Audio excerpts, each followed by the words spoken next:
দিদি ভোট দিলেন? কিরকম চলছে এখনো পর্যন্ত ভোট, কি বলবেন? ভোট এখনো শান্তিপূর্ণ এবং আমরা যা প্রচারে বুঝেছি তাতে অন্ততপক্ষে এই আসানসোল লোকসভা কেন্দ্রে তৃণমূল এবং বিজেপির শিল্প ধ্বংস এবং চোরা কারবারিদের সাথে এত বেশি প্রশাসনের যুক্ততা, তার বিরুদ্ধে মানুষ ক্ষিপ্ত হয়ে আছে। পঞ্চায়েতের ভোটে তো কেতুগ্রামের তৃণমূলই অন্য কোনো দলকে নমিনেশন করতে দেয়নি, কার্যত ভোট বন্ধ ছিল।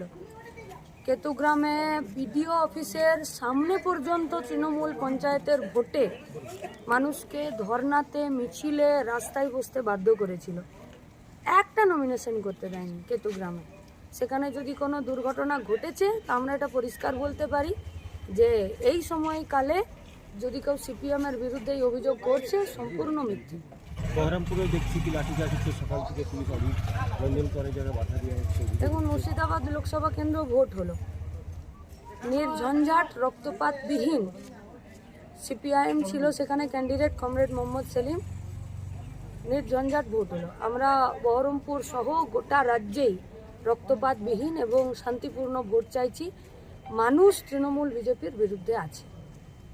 আজকের ভোট কেমন হবে, কীভাবে চলছে কিছু বলুন খবর আজকে, বা পুলিশ আজকে ভূমিকা সেন্ট্রাল ফোর্সে কেমন দেখছেন? আপনি তো এখন ভোট দিলেন, কেন্দ্রীয় বাহিনী এখনো পর্যন্ত কোনো অভিযোগ নেই। দিকে দিকে বিভিন্ন রকমের শান্তির খবর আসছে। উল্টিতে এখনো পর্যন্ত আমাদের কাছে কোনো খবর নেই।